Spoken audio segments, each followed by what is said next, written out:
Good morning and welcome. This is the Aviation Wealth Club session number 34 for the year, and it is the 11th of the 11th, Armistice Day or Poppy Day, some people know it as, lest we not forget the people that have fought for our freedom, I suppose. Big day. All right. Poppy Day. Poppy Day. Yeah, not Poppy Act, and hopefully not Poppy Causa as well. Poppy Anyway, seeds. Yeah. Poppy seeds. Yeah, exactly. But good morning. I'm coming to you from the ultimate heliport here in Midrand. I'm very privileged to be able to be in a boardroom here and present the meeting from this awesome location. So very, very cool. I've got one of my clients is the chief pilot here at Bidvest, Bidvest Protea Coin, and so it's a very, very, very good relationship for us to have. All right, it is me today, and Rob is still in Zambia on his amazing holiday with his dad, who's out from the UK, and so they're doing some lion spotting and all those lovely things up close to the Zambezi and in the national parks of Zambia. This again, just a reminder of the awesome value stack you get from the Aviation Wealth Club membership. You get an awesome return for a minuscule investment every year, and yeah, hope that you guys are feeling that, feeling all the benefits of being part of a group like this and our weekly masterminds and all the good things. Okay, so let's start with our recent wins. Who has won at something excellent in the last 7 days? Tell us. I know I've got a very good one, so I'm very excited to go, but I'm going to let you guys go first.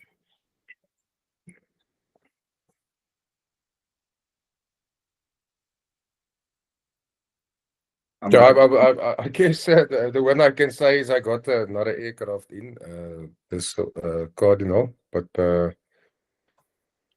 yeah, so that's about it. On Monday, coming Monday, we're going to Margate for the audit. CIA has postponed our audit, so it's been postponed for a while now. So hopefully Monday, yeah, at last it's they committed to that, so hopefully we can get that done and get going that side. Yeah. So I got a lot of interest there from locals actually that want to start flying. So there's about almost 20 guys that has contacted us already to start, local people in Margate. Beautiful, beautiful. What a pleasure. And are those commercial students or just private guys? Some of them, I think most of them is PPL guys, but some of them want to enroll their kids, towards commercial. I've seen with the local commercial guys, it's different from these overseas guys. These overseas guys are there every year, every day. The locals, they come and go still. They say we're doing it full time, but it's not as full time as the international guys. So the international guys, in that sense, works much better. Yeah. You give them a program and they stick to that. So you decide the right exams now and when. The locals, they tell you, that's so. Yeah, so in a sense, it's a bit different. I'm sure you can be that strict as well with them, but with the international guys, there's a strict program. They stick to that. They don't show up, you charge them, or yeah. So it's actually much better doing these international guys. Just with international students, because every minute they're spending in another country is burning up cash. So they obviously want to get this done. Yeah. So it's very different. But yeah, but that's great interest anyway. Well done. That's something that just shows that the area needed a new flight school. So congrats, you're filling a nice gap there. Well done, Francois. Well done, Christophe. Mooi. How about you, Francois? What have you won at the last couple of days? I would say I've really been blessed with a great year. Thus far with the seed and the chemicals, we're really exceeding expectations. So I'm really just really blessed with that. We're coming to the end of the seed. The guys are planting. They will be finished planting usually end of November, but most of the seed has been delivered, and I still got a little bit left. But really had a good year, so really thankful for that. And beautiful. So your seed business is exceeding expectations. That's fantastic. Very, very. It's growing, David. It's growing exceedingly. I love it. I love it. That's great news, Francois. We've a lot of us have been blessed with good years this year, and yeah, I can't be too grateful for it. So I know what you're talking about. Nice one. How about you, Frans? What did you win at?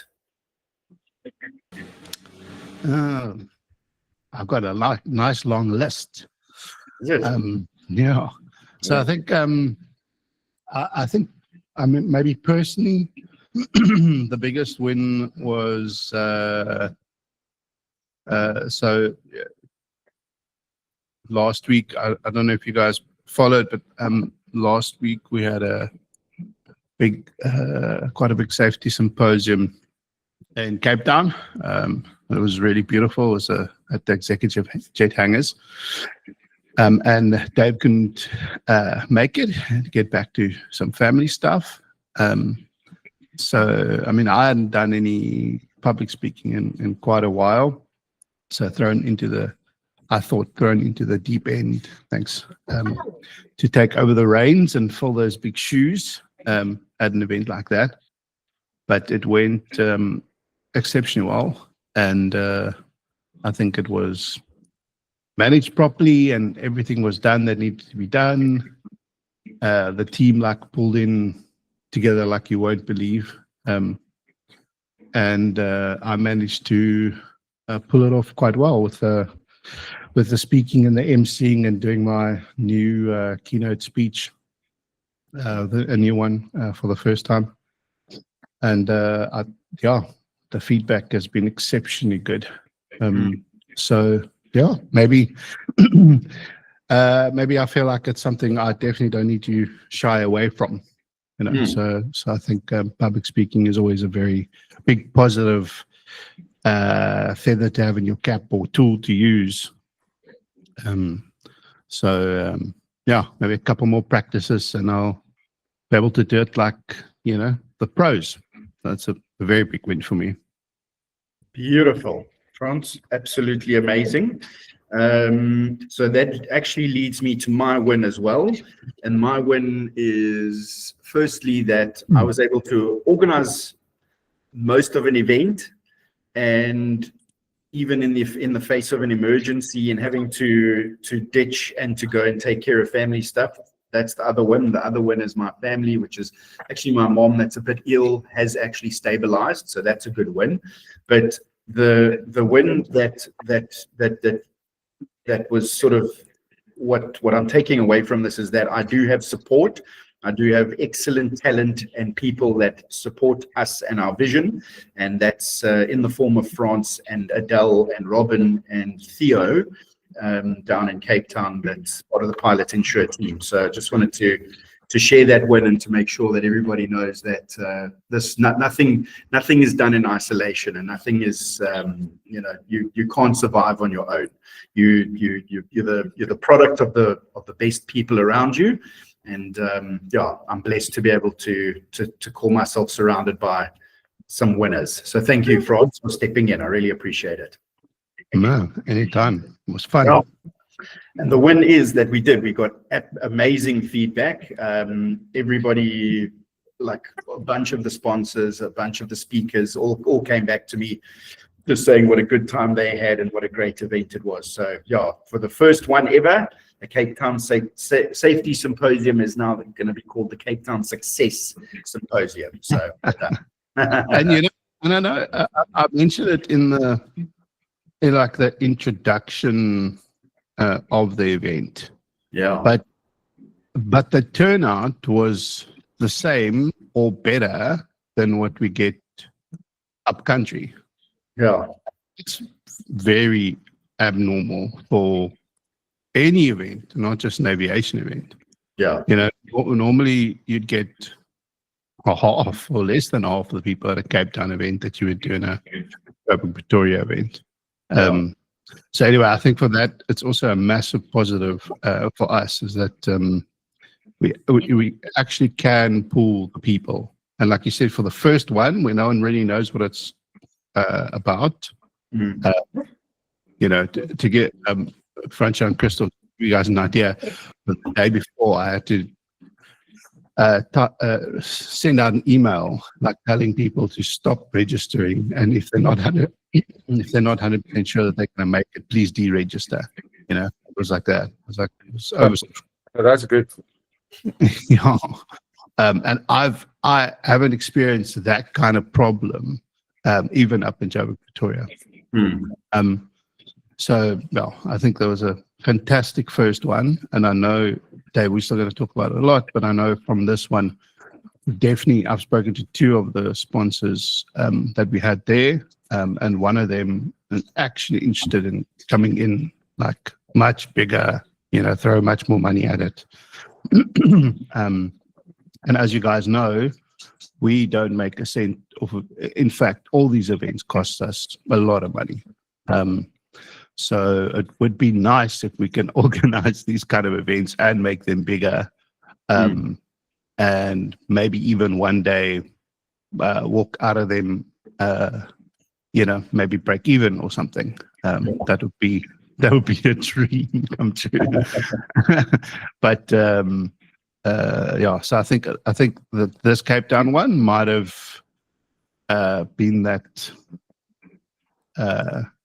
tipping point, catalyst, whatever you want to call it, into leveling up those events in a meaningful way. Beautiful. Yeah, I mean that's been the goal. Is to get a big supporting sponsor on board, and for us just to scale the thing in a good way. You know, this thing just works well because we're reaching so many people, so many aviators, and spreading I always call it the gospel of safety. It's like every time we do a safety meeting, if we just help one person do something in a way that's going to avoid them having a crash, we've achieved the goal of that safety meeting. And the more times we can do that on a bigger scale, I just think it's an absolute win to be able to do that. So maybe some reflection on the success of this. Like, think about it. Like not even 10 years ago, man, 6 years, 7 years ago, you and I were the guys sitting in the crowd there at the back, just going, like, this needs a bit of energy, like this needs a bit something different. You know, we can't have the same people presenting the same old slides at every event. And look, we went to, I feel like, hundreds of these events. Yeah. And it's just how it like played out, you know, with COVID. And I mean, before COVID, we were involved and we were starting to talk at these things and starting to give ideas and getting on all these kinds of boards and, yeah, you know, erecting the cages. And then with COVID, I think with that, I think Steady Climb was kind of the big entry point. I feel like. Christoph, you remember that Steady Climb we did? Yeah. Well, that was kind of like the big tipping point. We'd gotten involved in events, but that was, I think, the first like time we were like, okay, we're going to do it. Kamala, these guys need help, because everything had stopped, right? And that was our first multifaceted thing where we organized the audience, we organized the exhibitors, we organized the event, we organized a bit of a show. There was, you know, then it's like we pretty much became a flipping exhibition company at that point. Yeah. But also, we really didn't have much else to do. Just remember how quiet it was. There was just nothing going on. Anyway, following it on to the like safety talk things that just never kick-started again after that. Like because it wasn't the CAA, it was Aero Club that did the countrywide tours. Yeah, those safety first talks, yeah. Safety first, and then that no one kind of took that up again, and then we were like, hey, why don't we just do it, you know? And if you know something about me, and I think I'm rubbing off on David a little bit, but stuff like that, you almost kind of feel like you need, I think you kind of feel like you need permission to do that, you know? You kind of feel like you need someone to like and approve it because a governing body like used to do it. Mm. And then I think we got to a point where we're just like, no, like, why do we need to wait for anyone or get anyone's approval? Like, Yeah. this is something that our community, our people need. Yeah. So, but let's just do it. You know, they can, afterwards, they can come along if they want to, you know, but I remember wanting to do one at Rand Airport before we did the first one at Rand Airport in 2022.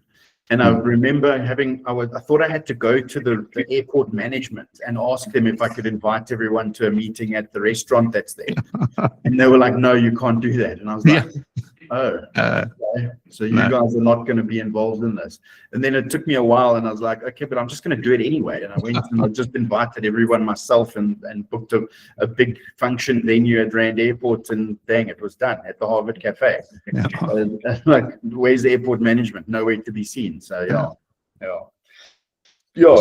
I think that's a good lesson in business as well. With anything, you know, we shackle ourselves with, you know, the thought that we need permission to do stuff, when in fact, you know, as long as you're not hurting someone and your motives are ethical and for the greater good, just do it. Smash it.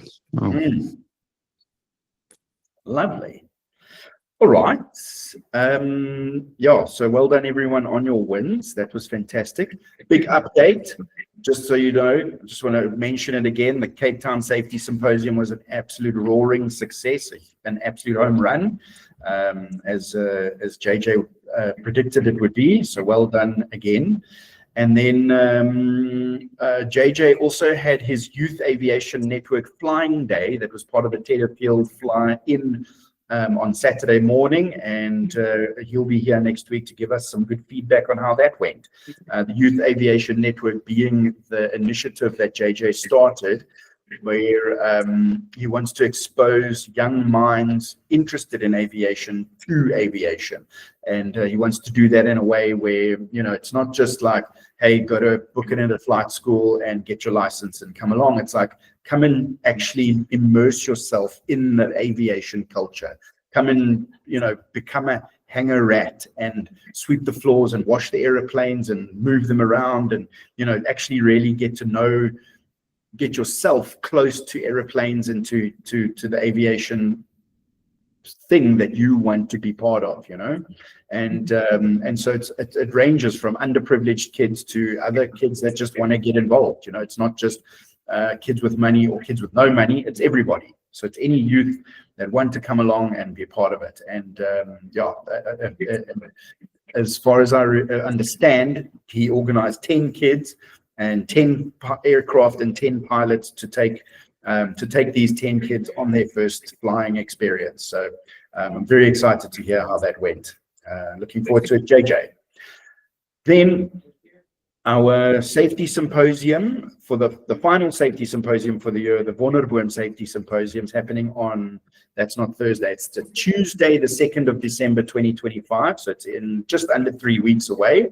And we've already got a good number of signups for that. I honestly thought that the Cape Town one and the Wonderboom one were a bit close, but we've managed to really still gauge the interest and to maintain the interest in the Wonderboom event. Obviously, being across the country, we've got some really good speakers lined up. I've got some excellent sponsors lined up, but we, as Franz says, we're always looking for, you know, extra contributions, and this is not a plea for a handout. This is a plea for come and gain the value of being a part of this event and being able to expose your brand to the greater aviation network and community. David, sorry, I just want to interrupt you on that, like the value. So two of the speakers, two of the sponsors, sorry, not the speakers, two of the speakers, the one speaker in particular, I spoke to him this morning, and he has 5 appointments that he got from this event with clients, and it's like big time stuff. It's like engineering, like big projects. And the other speaker has got 4 meetings all in this week. So from a financial point, like these guys are definitely getting in front of the decision makers of, you know, medium to big size companies. So I think there's almost for any kind of business to get involved in this, is, cutting through a lot of the gatekeepers, getting directly to the decision maker with your message. I can't think of a better way of getting to medium to large size business decision makers in such a comfortable, neutral setting. It's an open forum. It's a great place to rub shoulders with the right kinds of people, for sure. And for Aviation Wealth Club members, I know I said everyone got half off, but I'm actually bumping that up to 60% off the sponsorship packages for all Aviation Wealth Club members just for this final Wonderworm Safety Symposium. Our platinum package, normally 18,000. It's actually going up next year to over 25,000. 60% off. You'll get all of this value for $7,500, which includes all of these things. So if you want to take a snapshot and see what you will get for only $7,500, it's available to Aviation Wealth Club members at this low price. And it's a low investment in, like what Franz was saying, the kinds of things that you can actually generate from meeting the kinds of people at the events. And then we've got a gold package, which is only 12,500 down to $5,000 at the moment.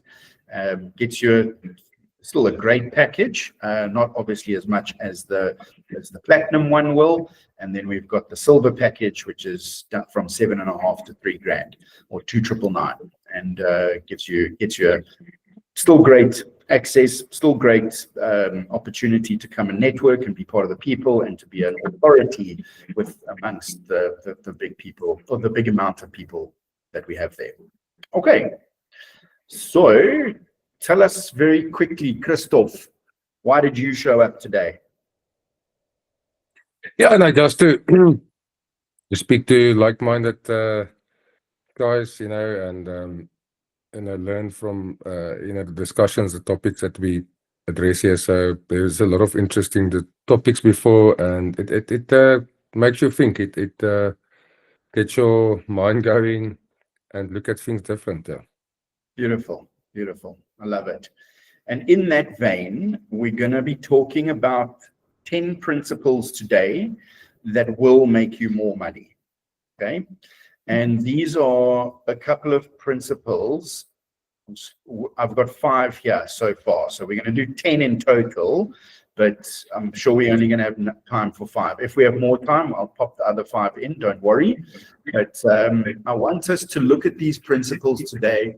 And while they're applicable to maybe a certain type of business, or, maybe something that isn't really aligned with your business, think about the principle behind it and how you can implement that in your business, or adapt what I'm talking about and create something that will generate more value in your business. Okay. So, and these 10 principles came from good old Alex Hormozy. It was literally a post that I read last week, and I thought, listen, this is something that the Aviation Wealth Club members have to hear about. And so the first principle, well, let me just explain. I mean, these principles will, in some ways make you a little bit more money, and in some ways make a lot more money for you in terms of scaling your business and employing the right people and all that kind of stuff. And so obviously my commitment here is for us to hopefully to relay these principles in a way that everybody understands. And then your commitment is just to then think about how this principle can be adapted and implemented in your business. And then let's execute. Let's actually not just think about it this week. Let's take 1 or 2 of these. I'm going to share this presentation with everybody at the end, and take 1 or 2 of these principles and actually execute and implement them into your business.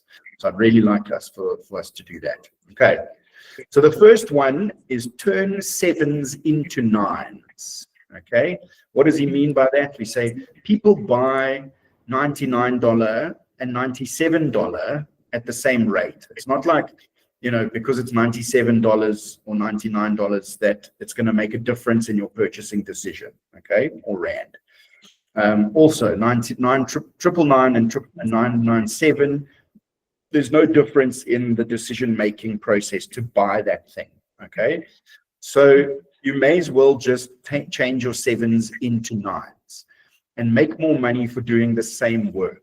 And the same goes for like adding 99 cents to your round numbers.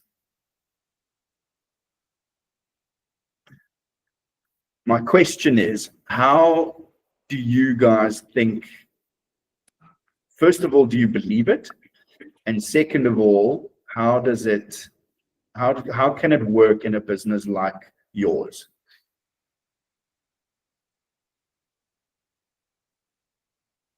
I think it's about value. I think if you create the right value, no one actually cares about that.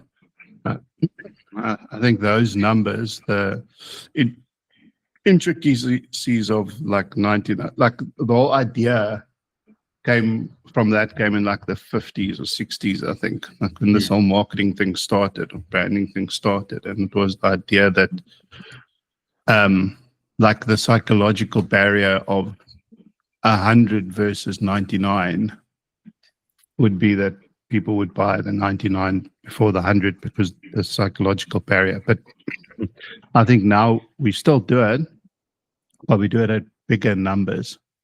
So, you know, someone phones you and gives you a quote for 15,000. You're like, oh, that's hectic. Can you do something? I mean, you did it earlier. Yeah. And then they say, oh, well, okay, it's not 15,000. Now it's 12.5. And you're like, okay, well, I can do 12.5. No, that's easy. So I think that makes a big difference. So, I mean, I know a lot of people who do it on purpose, who would charge. I mean, I've also done it in the past. In things that I can. I mean, in the insurance stuff, you know, we can't control those numbers really. But, you know, put something out there for $25,000 and then you're like, but hold on, we'll actually do it for you for 12, you know, or 18. And then like that 20,000 psychological barrier is broken, and maybe even the 10,000 psychological barrier because it's so close. So then it's just like just marrying the value to what you're getting. But I think for higher ticket items, that number's got to be way bigger. And for like low ticket offers, like $99, $97, I don't know if that works in any kind of thing that we do. I think that works, and it'll help if you're trying to sell an ebook or you're trying to sell a, you know, like a 2-hour course or something like that. But so yeah, I think there is value, and I think it does work. But it's very dependent on what kind of product you do, or if it's at scale, right? I mean, Franco, I'm sure, like in the seeding business, yeah, like $1, $2. I mean, it won't be like that, but you know, $1 or $2 per, I don't know, kilogram of seed or something could make a difference to the guy's overall thing. But I don't know if it makes him decide to buy the product or not. I think that he needs to believe in the product first. Yeah, I think, Frans, also what you mentioned, you know, you the service that you give a guy, I mean, that I would say most of the times that you know, give you the business, and that let you keep the business, I would say, rather than the money, you know, that the guy. Well, yeah, and it also depends on the season, you know. In the beginning of the season in my business, the guys will, you know, ask you, you know, about the price, and you know, say the example May seed. So the guys want to know if I see them in March because they're only planting now, what is the seed, and they'll argue with you about the price. But this time of year, he'll just ask me, what do you have seed? I said, yes, deliver for me 10 bags or 20 bags, you know. And he doesn't even, I don't, you know, overcharge the guys. That's not what I'm doing, but I'm just saying, you know, he's not asking you. It also depends on the time of the sale when it is.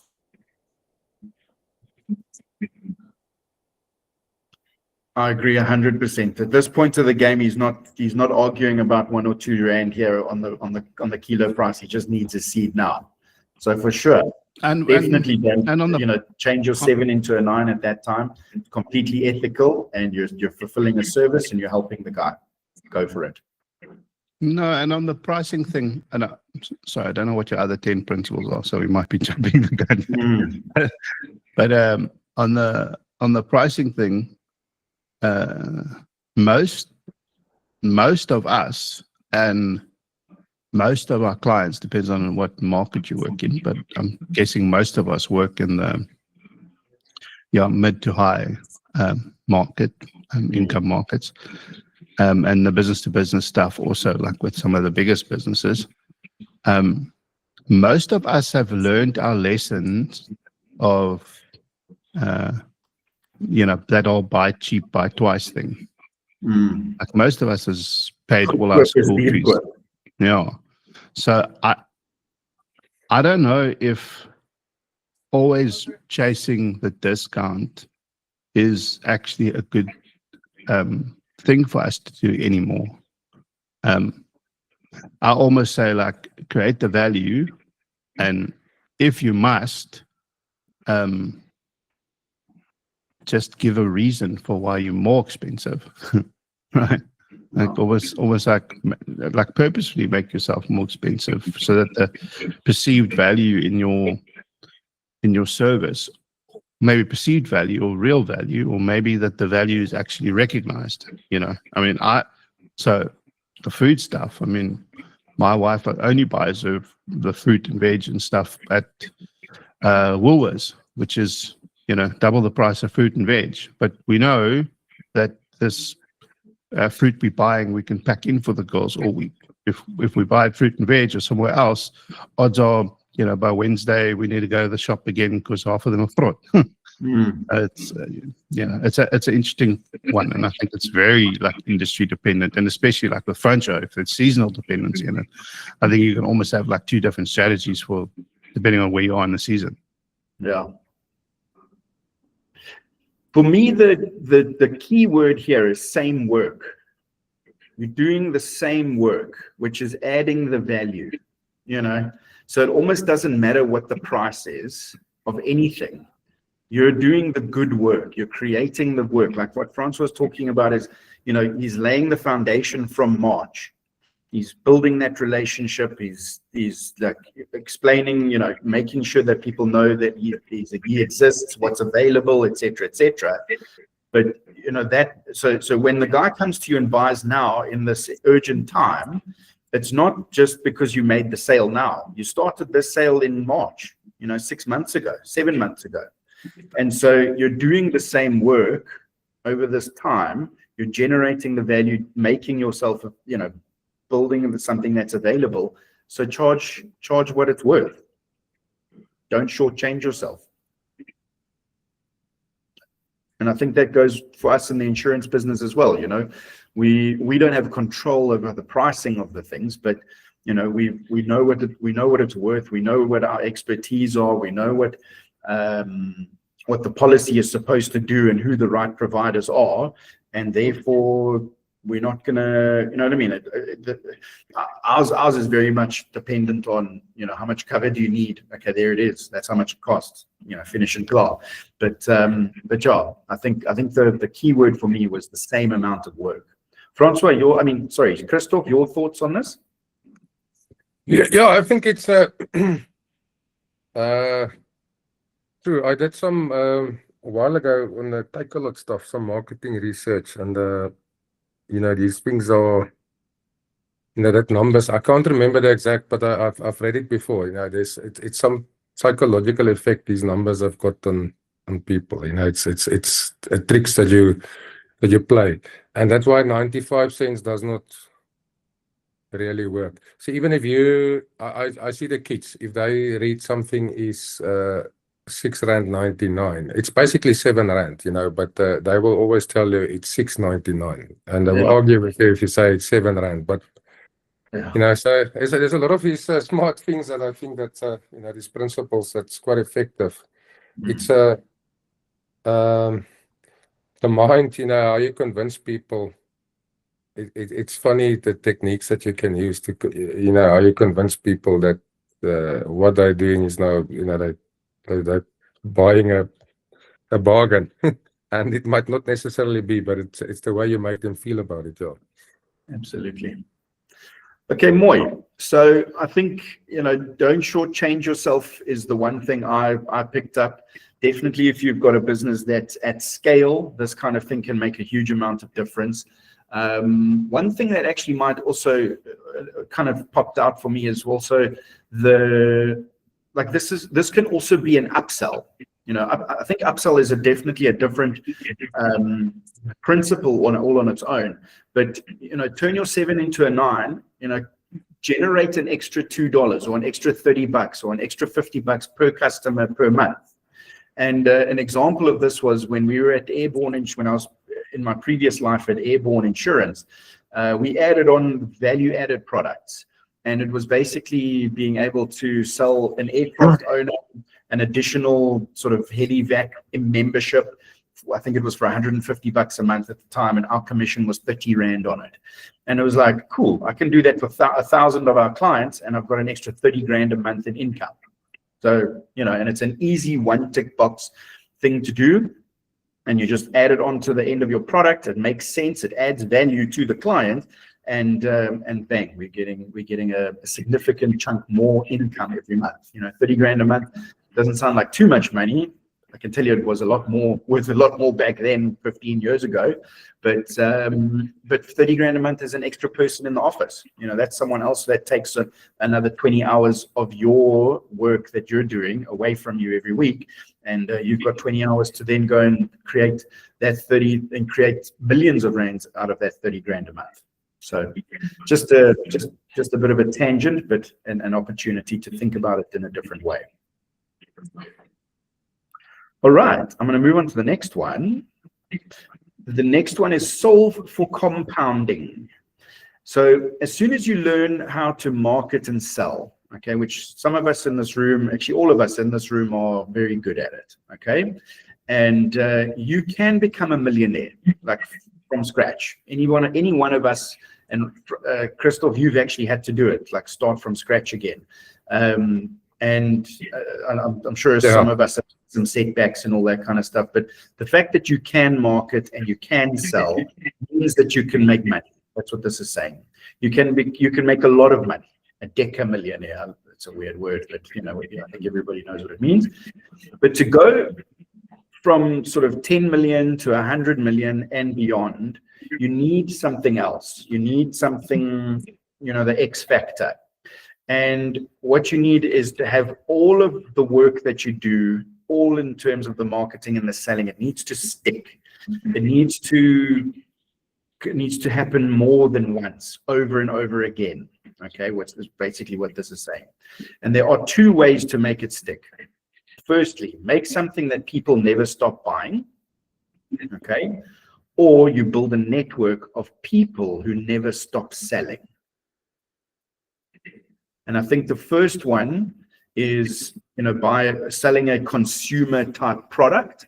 So I think in our context here today, that's Francois' business. You guys are going to need chemicals and seeds every single year. So that's how you've got your compounding problem solved. Okay. But obviously just making sure we can market it and sell it in the best way. The other one, I think, is to build a network of people who never stop selling. That's kind of what Christoph has got, or what we have. Maybe our business front straddles both of these. But Christoph, you can only sell one commercial license to a pilot. So, you need as many people selling commercial pilots licenses forever and ever and ever. Yeah. So that's and then just as an example, like for France and my business, we've got something that we sell usually once, which is the life cover. And then the next thing is obviously the ongoing advice, which is the never stop selling, or the people never stop buying, is the advice and the investment side of things that actually compounds over time. So yeah, that's how I think about it here. What are your guys' thoughts on this, and how you can adapt more of what this principle is into your business? I think I've got something to share with Christoph. So I'm going to send you, or Dave, maybe you can do that if you don't mind, sending Christoph my my talk on Thursday night. Because I think that could be some very interesting information and stats that Christoph can use in all his branding and marketing stuff. So Christoph, basically, I did a lot of work and research on what's actually going on in the pilot side, and the bottom line is, in the next 20 years we need 660,000. That's 660,000 ATPs in the next 20 years. And as it is now, we can only produce 340,000, which is like half. And the problem, like the thing I focused on, was the problem isn't capacity to com. We're going to most probably make 1 million com pilots in the next 20 years. But what my focus was on, getting, how do we get the guys from com to ATP, and what's the problem there? Like, what's those challenges in the first 10 years, whatever, to get them there. But for you, like the market cap is 1 million in the next 20 years. Like, we know that. So for you, it's like, how do you position yourself to just grab the biggest piece of that pie you can? But also, I mean, obviously using that in your initial sales process. But I think what's going to set this flying schools apart very soon and in the future is not the guys that can give a com. Everyone can give a com. Is the guys that are, say, a com, and then what? Like, here's the problem. We can get you to com. Yeah. Everyone's problem is how do you get to ATP? And here's the solution.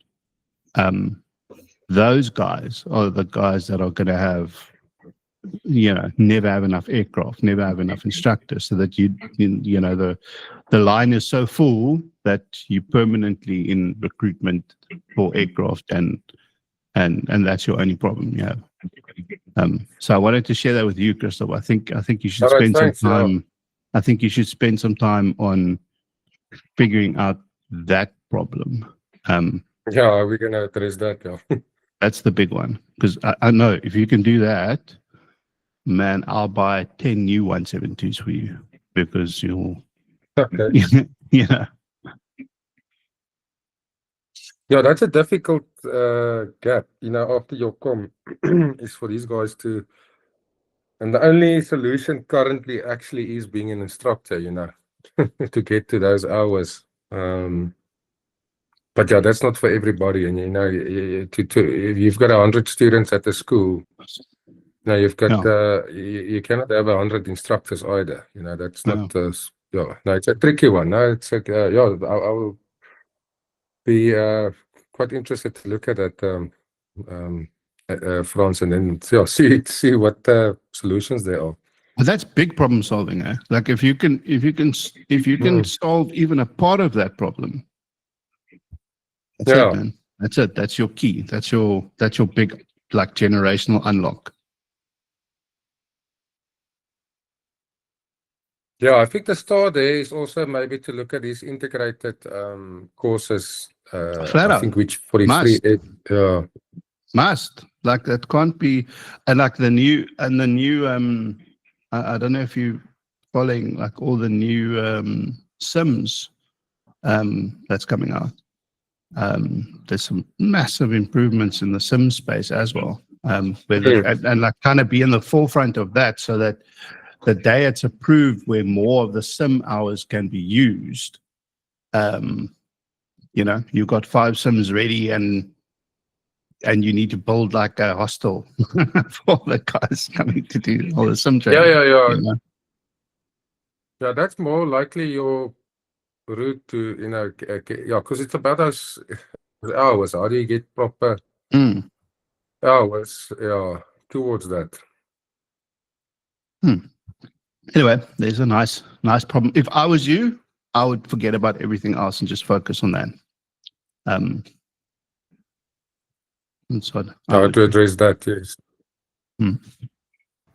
Okay, no, you see, that's why, David, you asked me why I am here this morning. So it's ideas like this that prickles the mind. So that's one of the reasons. Sorry, Christoph, I gave you lots of work there, but I can't help myself. No, I'm quite interested. Yeah. Now, I'll share the clip with you on as it is now. It's on the sort of the raw live bit that's on YouTube. I'll share Francis' talk as a clip for you. But we are waiting for the sort of whole recording of the event to be sort of finalized and edited in a nice way. But I'll share the raw one with you in the meantime, Christoph. It's actually very, very interesting. all right. Oh, muy man. Francois, in 2 minutes or less, how do you think your business can go from where it is, million or 10 million, to 100 million business in utilizing these kinds of principles, making something that people never stop buying, and or building a network of people who never stop selling? Yeah, so David, I didn't get all of that. I don't know if it's my signal or your signal, but I think what you asked is to apply these principles, how I'm going to do it, take it from 1 million to 100 million. Is that right? Yes. So, yeah, I think, like you said, this second principle, the reoccurring business each year, that's quite a big plus for me. You know, when you said that, sometimes I think, you know, in the beginning of the year, 1st of Jan, I am at 0. So what you did last year doesn't matter. So you start at 0 again. But that is not that's not necessarily bad. I mean, that's a good thing because you get the reoccurring business. You just have to, you know, be good at your business and do something that nobody else is doing, and just try your best there. And then maybe also, you know, get a network of people that's selling under you. You know, that is something that I've been thinking about and is taking shape a little bit now. Just easing into it. But yeah, if you get a lot of people that's selling underneath you, you've got that business each year, and you're not selling, so you can, that's 100%. And then just a reminder to a recession we had a couple of weeks ago about hiring and actually.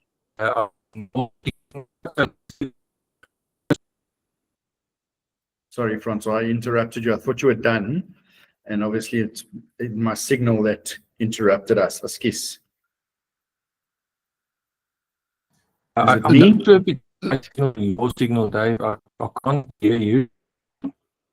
No, it's Francois' signal, Dave. You good? Oh, is it? Sorry. Okay. Francois? Yeah, sorry, I think my signal isn't that great, but I don't know if you got that. Yeah, perfect. And then just regarding hiring again, you know, that's something that we spoke about in one of the previous sessions, is that you know, hiring has to be done in a creative, out of the box thinking way. And I actually listened to something this morning which said, you know, the people that hire for culture first generally get the employees that stick. And you know, it's and hiring for culture is just like is such an important thing to be, you know, does this person fit in with who I am and align with my beliefs and what the company wants to be? That should be the first point of call. So I don't want to get into a whole hiring discussion. I just wanted to remind everybody that we have discussed this, and it's a good thing to get into. Okay. Principle number 3, and I think this is pretty much all we're going to have time for today. But principle number 3 says this: 391% sales increase with one small change. You can literally 4x your sales by just doing one thing, and that's calling the leads within 60 seconds of them opting in. And I think by opting in, it means, you know, clicking or filling in a form on the website and saying, I'm interested in this product. Okay. A Harvard Business Review published a study that demonstrated an average of 400% increase in sales Hello, Kutia. Sorry, I'm gonna just exit that quickly. Yeah, so basically, is it still sharing with you guys? Can you still see it? Yeah. So a 400% increase in sales will do if you do nothing else other than just call your leads faster. So when someone says to you, and I'm guilty of this, hey, please can I chat to you about loss of license? I leave the messages unread and I only get back to them an hour later or even a day later, which is terrible. But if you immediately just say, hey, yes, I hear you and I see you, I recognize that you're interested in us and our product, please can we line up a call? That has a marked effect of 4 timesing your close ratio. How is that something in your business, Christoph, that could work for you? Sorry, Dave. I need to leave. But can I just say something here? Yes. I don't really do new clients. I do recurring business. So, but what is very important, if a guy phones you, and you can't take the call, just SMS him or something. Just listen, I'm just busy. I'll call you back. Or just, as soon as you can, just call him back and let him know, I'm here for you. What can I do for you? 100%. I think it goes a lot to just making that person feel recognized and appreciated. And I think that goes a hell of a lot to creating that and maintaining that solid relationship.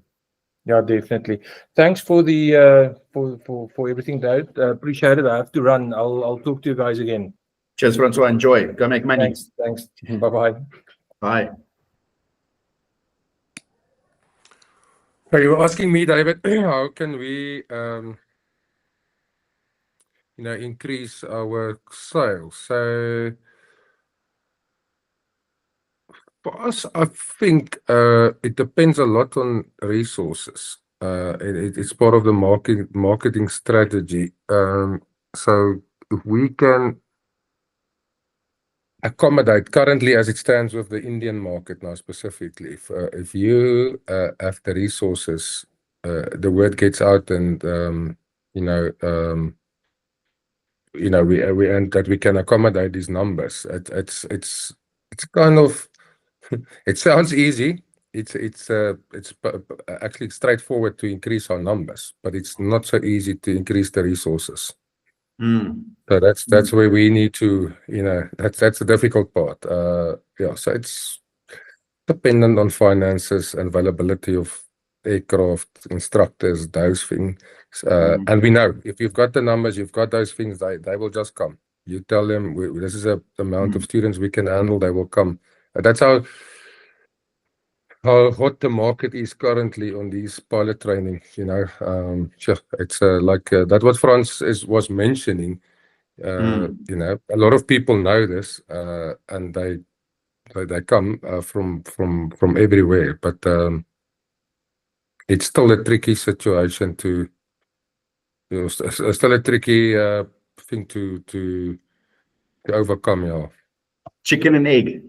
So I want to adapt this to attaining those resources, using this principle to attain the resources. And I think, remember when you were on the aircraft acquisition path, and if you weren't quick enough, you didn't have that initial immediate reaction, you lost the aircraft. So you were losing resources. So and I think this thing is, yes, we must phone our customers back as soon as they're interested. Absolutely. And Francois' point is phone our customers, even the existing ones, and make them feel appreciated and recognized. Definitely. In the same vein, when there's an opportunity and it pops up, you've got to have your finger on the pulse and be that person that calls within the 60 seconds of that ad being posted for that aircraft that's on Avcom.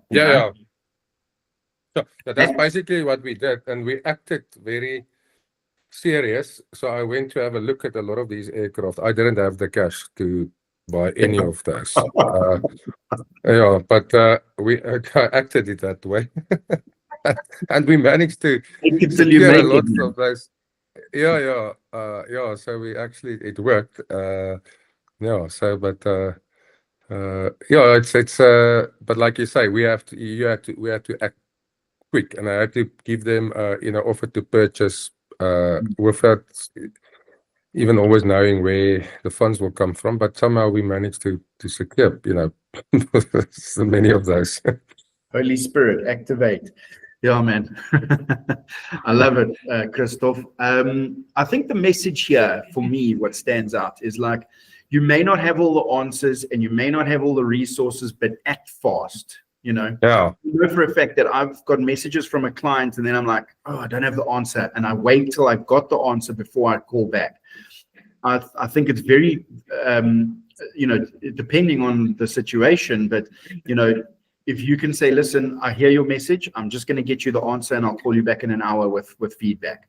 That's perfectly acceptable in 99% of the cases, So I think the thing is like, don't wait until you've got the money. Don't wait till you have everything. First, just do. Oh, did I lose everybody? Are you guys there?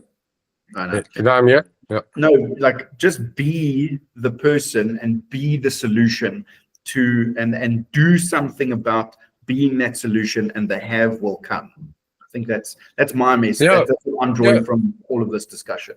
Yeah, I have to be impulsive, because if you lose that opportunity, then it doesn't matter, So within that 60 seconds, if you make that call, at least there's still some opportunity. You might not have, say, for instance, now let's take the aircraft as an example. I might not know how we're going to purchase it, but there's still now, I've got the first option. At least I've got an opportunity now, and then I must play quick how to manage that. And but if I didn't call in time, there's no aircraft, there's no opportunity. Yeah. Exactly right. I love it. Mooi man. I think we're going to leave it there because it's time for all of us to go and be great. So I was quite optimistic with the 5. We got through 3. I'm very happy with that. I think we'll carry on with these next week. We've got some real bangers left in the hole here.